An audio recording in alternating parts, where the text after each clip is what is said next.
What's up, guys? How's it going? So today I wanted to talk about Joe Biden's $15,000 first-time homebuyer act. So this is a bill and it's going to help a lot of first-time homebuyers and bring a lot more pressure into the market, which is good news and hopefully will potentially help you or someone you know get into their first house. It's important to note that it's been passed as a bill. It still has to be signed into law, which is very important. At least it's headed in the right direction.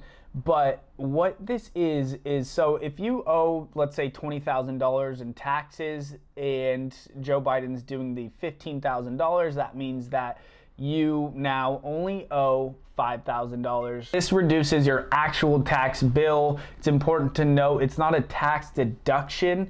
It doesn't lower your taxable income. The tax credit is refundable. Let's say you only owed $10,000 in federal taxes. You can claim that $15,000 and receive a $5,000 check.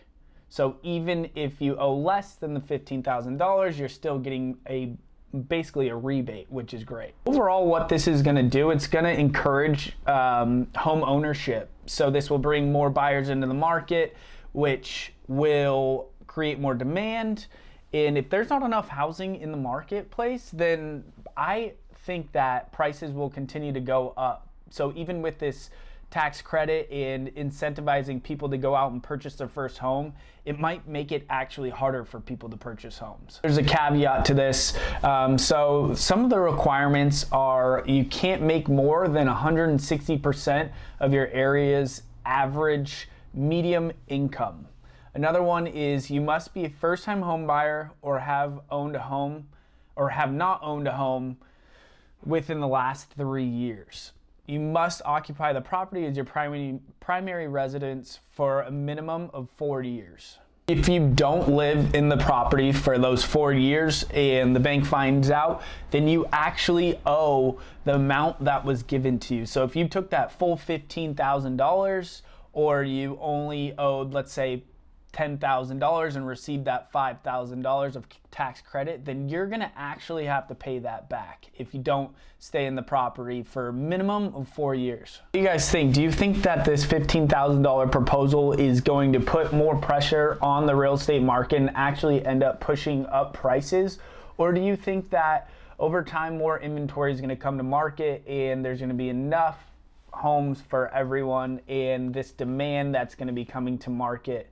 Because for me here in Orange County, $15,000 is great for first-time home buyers, especially due to the prices, but that's usually around what closing costs. Orange County, $15,000 is usually close to what closing costs will be on a condo. I know in a lot of other states, this $15,000 will be a huge help for first-time home buyers, but for me, I think that a lot more, as this progresses and if it does become law, I think that there's going to be more caveats into the first-time homebuyer program. As I read through this article, it's saying to receive the full amount, someone must be a socially and economically disadvantaged individual, which is defined as being part of a racial or ethnic group historically subjected to bias or prejudice. Black, Hispanic, Asian American, and Native American individuals are specifically defined as socially and economically disadvantaged or be otherwise able to provide